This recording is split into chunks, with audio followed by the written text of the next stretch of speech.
ஆதிபாரதி இல்லை நாளைக்கு ஒரு தரமான எபிசோடு வந்திருக்குன்னே சொல்லலாம். ஆதி வந்து துரைக்கு பழிக்கு பழி வாங்கிட்டாப்புல. மிஸ் பண்ணாமல் ஃபுல் வீடியோ கேளுங்க. வேறு லெவல் ட்விஸ்ட்டாக இருந்துச்சுன்னே சொல்லலாம். இந்த பக்கம் ஆதி வந்து பாரதி பக்கத்தில் நின்றுட்டுருக்காங்க.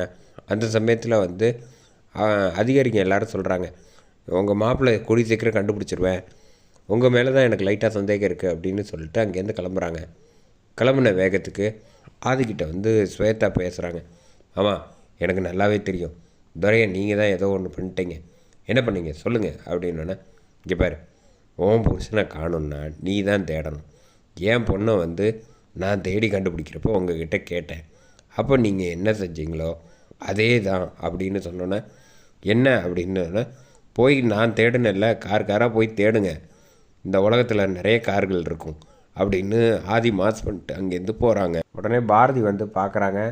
பாரதி, இதெல்லாம் நீ கேட்க மாட்டியா, ஏன் இப்படி பண்ணிக்கிட்டு இருக்க, உனக்கு தெரிஞ்சு தான் உன் பிடிச்ச இதெல்லாம் பண்ணுறாரா அப்படின்னோடனே எதுவும் பேச முடியாமல் அங்கேருந்து ஸ்வேதா கிளம்பி போய் தேடலாம், முதல்ல வந்து துரையை தேடணும் அப்படின்னு, அதுக்கப்புறமேட்டுக்கு எதுவாக இருந்தாலும் பார்த்துக்கலாம். அப்போ என்னப்பா சொல்லிக்கிட்டு இருக்க அப்படின்னு அருவிக்கிட்ட கேட்க, அவன் ஆதி ஏதோ சுத்த விட்றானா என்ன, முதல்ல தேடுவோம், அதுக்கடுத்து எதுவாக இருந்தாலும் பார்த்துக்கலாம் அப்படின்னு சொல்லிட்டு ஒவ்வொரு காராக வந்து திறந்து பார்க்குறாங்க. பார்த்தா துரையை காணும். கடைசியாக வந்து கேட்குறாங்க, என்னப்பா இவன்லாம் ஒரு ஆள், இவனை தேட வேண்டியதாக போச்சு அப்படின்னோடனே, இங்கே பாரு, அவன் வந்து நம்ம மேலே வந்து மாட்டி விட்டுருவான், ஒழுங்காக தேடி கண்டுபிடிக்கலன்னு வந்து அவனுக்காக இல்லை, நம்ம எதுவும் மாட்டிக்க கூடாதுங்கிறதுக்காக தான், முதல்ல புரிஞ்சுக்க, அவனால் நிறைய காரியம் ஆக வேண்டியது இருக்குது, அவசரப்பட்டு எந்த ஒரு முடிவும் எடுத்துடாது ஸ்வேதா, வா தேடுவோம் அப்படின்னு சொல்லிட்டு தேடுறாங்க. கரெக்டாக அறிவு வந்து, என் மாப்பிள்ளை எங்கேயோ சுத்த விட்றான், நிச்சயமாக வந்து அவன் எங்கேயோ வந்து வச்சுருக்கான், அது நமக்கு தெரியாமல் நம்ம தடுமாறிக்கிட்டு இருக்கோம், அவனை உண்டு இல்லைன்னு பண்ணணும். சரின்ட்டு இந்த பக்கம் கிளம்பி போயிடுறாங்க.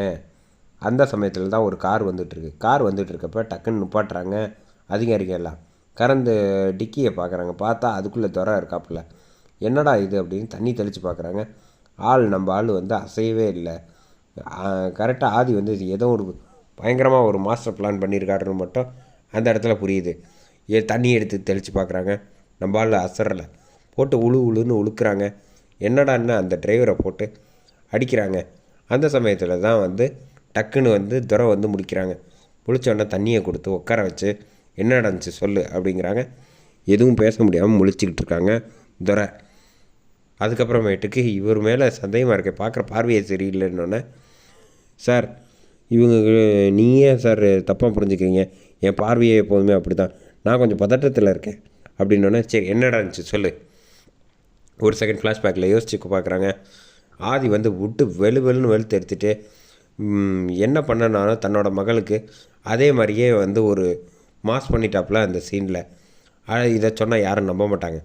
ஸோ இப்போதைக்கு எதுவும் சொல்லாமல் சமாதானப்படுத்திட்டு போயிடுவோம். சார் எனக்கு என்ன நடந்துச்சுன்னு தெரில அப்படின்னு சொல்லிட்டு, சரி போய் வீட்டுக்கு போ, நாங்கள் அப்புறம் வந்து விசாரிச்சுக்கிறோம் அப்படின்னு துரையை அனுப்பி விட்றாங்க. துரை வந்து வீட்டுக்கு வந்துடுறாங்க. வந்தவொடனே ஆதி வந்து வெல்கம் பண்ணுறாங்க.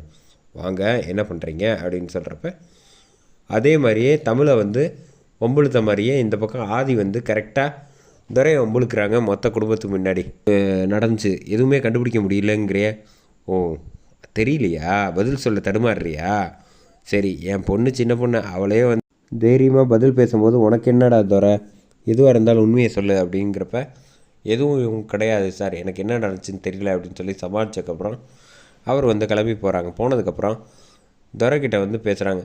ஆமாம், ஏன் இப்படி பண்ணிட்டேன், உன்னால தான் எல்லா பிரச்சனையும் தெரியுமா, உன்னை எங்கெங்கெல்லாம் தேடினேன், நீங்கள் நினைக்கிற மாதிரிலாம் ஆதி வந்து லேஸ்பட்டவன் கிடையாது. அவன் ஒரு செகண்டில் எனக்கு வந்து எவ்வளோ பயத்தை காமிச்சிட்டான்னு தெரியுமா, இனிமேல் நம்ம எது செய்கிறதா இருந்தால் கொஞ்சம் பார்த்து ஜாக்கிரதையாக செய்யணும், அவசரப்பட்டு எடுத்தோமா கவுத்தோமா அப்படின்னு எதுவும் செய்யக்கூடாது அப்படின்னு சொல்கிறாங்க. இதைத்தான் நான் முதலையே சொன்னேன், நீ தான் கேட்க மாட்டேங்கிற அறிவு வந்து சொன்னோன்னே ஸ்வேதா வந்து செம்ம கடுப்பில் இருக்காங்க.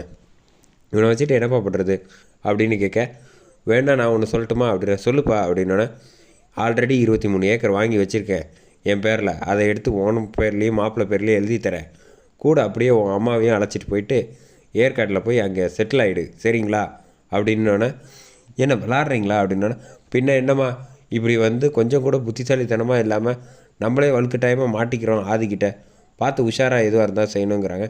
அதோட எபிசோடு முடியுது.